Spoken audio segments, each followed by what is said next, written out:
Сәлеметсіздер ме? Менің есімім Серікбай, Семей қаласынан болам. Осы Қытаймен бизнес курсын онлайн түрде оқыдым. Негізі өзім офис менеджер болып жұмыс істегем.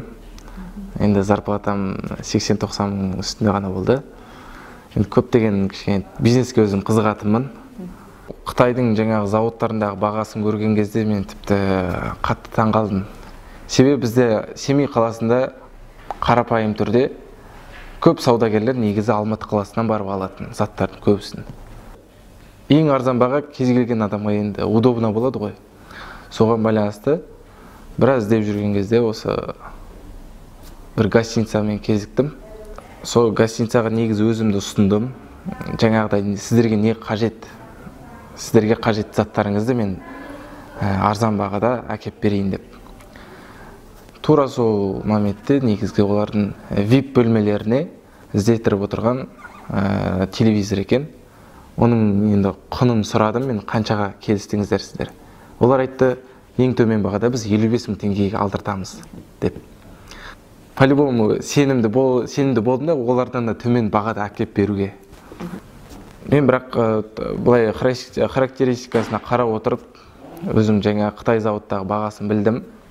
Келуімен енді арзан бағаға шықты. Сосын мен ол кісілерге жаңағыдай 55 мың емес 40 мың теңгеге ұсындым.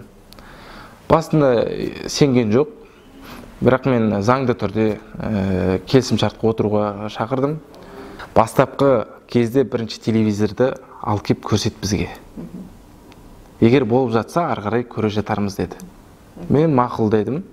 Келісімшартқа отырдық. Қазір телевизорды заказ беріп алдырттым. Кәдімгі упаковка сынбайтындай, мынау сыртын ағашпен қаптатқызып. Қанша теңгеден алдырттыңыз? Оны айту керек пе? 26.700-ге шықты. Бірақ келді. Барлығы қапталған, сол мен айтқан күйінде келді. Барлығы сол характеристикасына сай. Барлығы түгел. Сол өздерінің айтқан дюймы бойынша, жаңа Wi-Fi мен бастапқы кезінде енді немені пробный телевизорға кеп көрсетем. Көрсеткеннен егер де олардың көңіліне шығып жатса, жаңа характеристикасына сай болса, қалған 27 телевизорды алдыртуға олар ақша бөледі маған. Елдос мырзаға енді көптен көп рахмет айтқым келеді. Тіпті енді Қытайдағы бағалар мен ойламағаннан да бөлек болып шықты да. Және де оның Қазақстан нарқында сатуда кішкене қиынға соққан жоқ маған.